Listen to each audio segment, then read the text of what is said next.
আজকে যে দিনটা চলে গেল, বিশ্ব বেহায়া দিবস ছিল।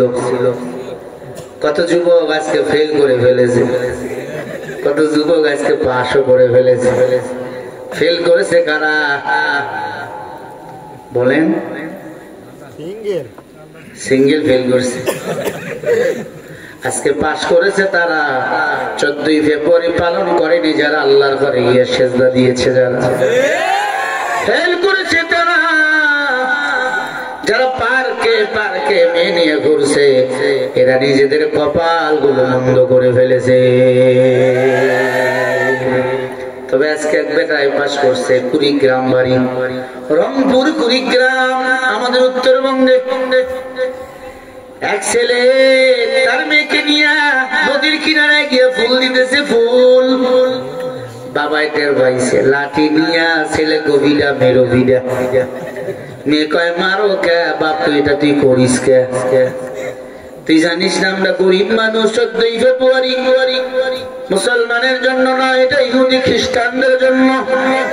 ওরা লাল চামড়াওয়ালার দল, ওদের বিয়ে লাগে না, বৈধ বৈধ বোঝে না, হাজারে পাজারে খায়। মুসলমানের সন্তানে পালন করবে, এটা মুসলমানের দেশে মেনে নেওয়া যায় না।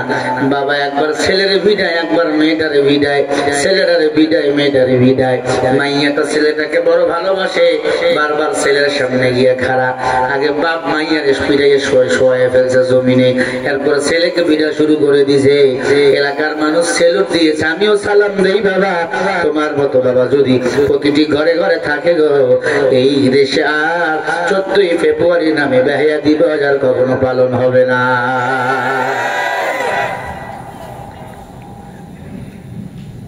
রোজা ভেঙে একটু খানা খাইয়া গাড়িতে উঠছি, মাহফিলে আসতেছি, বগুড়া শহরে এদিকে ফুলের ফাঁকে ফাঁকে ময়ূর পঙ্খিরে বসা, একজনে আর একজনের ছবি তোলে, আর একজনে মুস্কি হাসি দেয়। এই হাসি জাহান্নাম পর্যন্ত নিয়ে যাওয়ার জন্য যথেষ্ট। স্যালুট জানাই বাবা তোমাকে। এমন বাবা কয়েকজন আছেন আজকে ছেলেকে বলেছো তুমি খবরদার 14ই ফেব্রুয়ারি পালন করবা না। এমন বাবা কয়েকজন আছো, ছেলেকে বলেছো, মেয়েকে বলেছো আজকে তুমি ঘরের বাইরে যাবো না। কয়েকজন বাবা বলেছো আজকে মাগরিবের সময় মসজিদে যাইবা, 10টা পর্যন্ত মসজিদে থাইকা ইবাদত করবা। হয়তো দুই একজনে বলতো আছে এখানে, এরপরে কেউ বুকে হাত দিয়ে বলতে পারবেন না।